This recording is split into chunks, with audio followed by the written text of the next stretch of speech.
Hey y'all, welcome back to the Clancy Family Homestead. This weekend, I made a decision to buy something that I've wanted for a while. It's something that I think is good to have on a homestead. But we just hadn't purchased one because we didn't really have the need necessarily, but I feel more now than ever that we need to have one. And that is an incubator. It's ginormous. So this is the where's it? Farm Innovations. I didn't think of that name. Innovations Pro Series model 4250. I've never tried this. I've never used it. I just opened it up the other day when we got it, just to peek through it. So I will be doing a full review video on this once we actually use it. It's a 41 egg incubator. I got it from Tractor Supply. It was actually cheaper on Amazon, but they only had a couple left in stock on Amazon. And we've had a lot of issues with Amazon in the last 6 months or so, where things are missing in shipping. Things don't show up. They say they can't deliver them, whatever. We've had multiple packages not be delivered recently, especially around holiday time. But and I thought, okay, it's holiday time. That's probably why. No, we've had it since then too. So it's been an issue. So I didn't want to risk not getting it when I feel it's really necessary. A lot of incubators are out of stock or low stock. There's only 2 more. Tractor Supply had 2 of them in stock, which I was very happy about. So it is one that's like styrofoam. It has a plastic outer cover on it, but it is styrofoam on the inside. Has an automatic turner, has the humidity control, temperature control, all that. So I've used one very similar to this when we hatched out eggs for the Boonville Fair, Oneida County Fair. 2 years ago, we rented one from the Cornell Cooperative Extension, but I really wanted my own, first of all. And this time of year, you can't rent them typically from the Cornell Cooperative. First of all, I rented it specifically because I was doing it for the Oneida County Fair, which was run by the Cornell Cooperative, or contributed to by. Also, it was for 4-H, and they're using it right now. They're going to be using them for their 4-H chicks that they're going to hatch out for showing this summer. So I knew we needed one. I wanted one that was more than just like a 20 or 22 egg incubator, because I didn't want to have to hatch out multiple batches. When we hatched out 20 or put 24 eggs in the incubator last time that we did it. They were not my eggs because they had to come from an NPIP certified flock, which is just inspected flock for the fair. But we had put 24 eggs in and we got 9 to hatch. We had 11 to develop. The last 2 just didn't hatch for whatever reason. So, and I don't know, was that fertility? Was that the incubator? I have no idea. We did move the incubator, although that was after we went down from 24 to 11 eggs. We moved it from my house up to the fairgrounds for the actual hatching so they could hatch at the fair. So I'm hoping this works good, but I didn't want to put 22 eggs in and get, if we're getting about 40% hatch rate, I did not want to only end up with, 8 or 9 chicks or less potentially. So I figured 41, we should get at least, 40% hatch rate, 50% hatch rate, hopefully more. So the reason I got this, the hatchery I typically order from, Hoover's Hatchery. I've ordered from them since the very first chicks I ever got. Had great success ordering from them. They are not accepting a single order for 2025.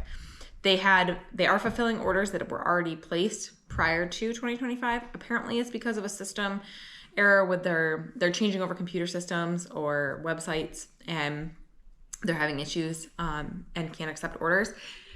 But they also supply all the tractor supplies, and it just made me nervous that I couldn't order from them. And then you look at other websites, other hatcheries, and chicks have gone up so much. I know a lot of YouTube homesteaders, talk about Murray McMurray Hatchery, and I think they're probably a great hatchery, but their chicks are very expensive. And then Murray McMurray has been canceling Cornish cross orders because of low hatch rates. Obviously with everything with the bird flu, egg prices being sky high, all of this just made me feel uneasy and feel like I need to have a little more control over my flock situation. We are moving, and while moving, we are going to be staying with my in-laws in a neighborhood that I definitely cannot have chickens at. So I can't bring any of my chickens with me. The family member that is buying our house is going to be keeping our chickens. But I want to have a place where I can get chickens without having issues of bird flu and shipping issues and all these things, sky high prices. So I'm going to be doing a test run. I'm doing this for my neighbor. Originally, my neighbor was going to take all of our chickens, but because our family member asked to keep the chickens, we are obviously allowing them to. So I'm going to hatch out some chicks for my neighbor. So I'm collecting eggs. I started collecting them yesterday. I'm going to collect them for like 4 or 5 days.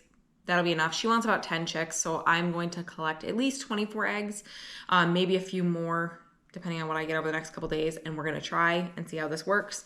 It will be my first time using this incubator. I'm not super worried about it being completely unsuccessful.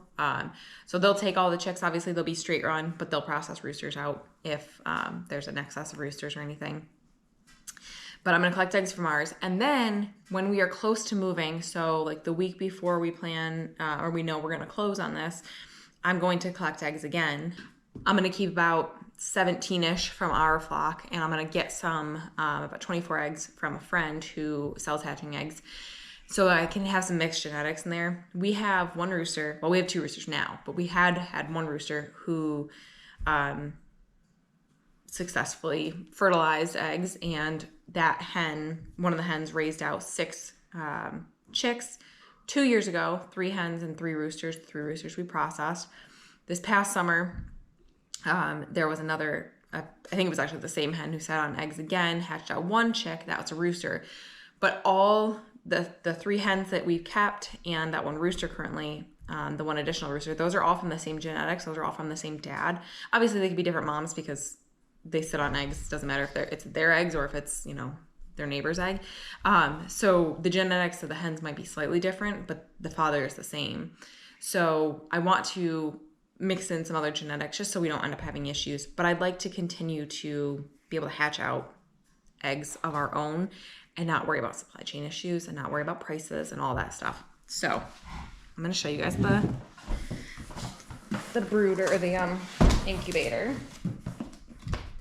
All right, so this is the incubator. I'm going to show you guys the inside first. So here is styrofoam. Here is the egg plate. This is the turning plate. So this will manually or this will automatically turn the eggs every 4 hours. This is what turns them. That's why there's space for 42 if you take this little plate off, but I guess this turner can get warm and so you don't put an egg next to it. There is on the bottom areas for water, and then on this side, there's a little filling hole. So you just take this little thing off and you put the water right in there to keep the humidity. So it's not one that has like an automatic pump for humidity that you put, just the tube in the bottle of water.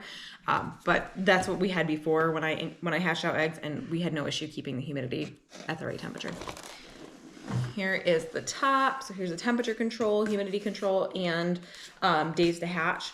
And you can adjust things, but it comes, pre-programmed for chickens, and for the correct temperatures and humidity for that. The only thing that would change would be the days to hatch. If you were doing duck eggs or turkey eggs or quail or anything like that. So it's a pretty good size incubator. I'm very excited for it. I'll let you guys know how it works. Like I said, this week I'm going to go ahead and get some eggs in there and give it a go. And then 21 days later, we should have some chicks hatching here. And then next will be our chicks that we hatch. This time is just for our neighbor. Next time will be for us. So I'm going to collect the eggs, get the eggs from my friend, bring this whole incubator out to my in-laws. There will be 21 days, obviously, that they need to incubate, and then they'll have to be in the brooder for a month or 2. Obviously, laying hens especially are a little bit slower to grow. So we will keep them in a brooder there at my in-laws. They're totally fine with it. Don't worry. I have asked. My mother-in-law grew up on a farm, and my father-in-law, his dad used to raise exotic animals, so they're not having any issue with us raising them. But we just can't have them once they're like noisy. But obviously, hopefully by 3 months out from us moving from here, we will have found a house and be moving into our house. If not, I'll sell them all, I guess. But hopefully we won't need to do that. So I'm super excited for this endeavor. I'm very happy that we finally purchased one. I think it will be a very well-used purchase. And now in the future, we can go ahead and just hatch out chicks for ourselves. I can hatch them out for selling if I want. But the bigger thing is keeping us in eggs and keeping us in chickens without having to order them. So thank you guys so much for hanging out with me today. Remember, we're growing today for a better tomorrow. Please like and subscribe and join me on the next one.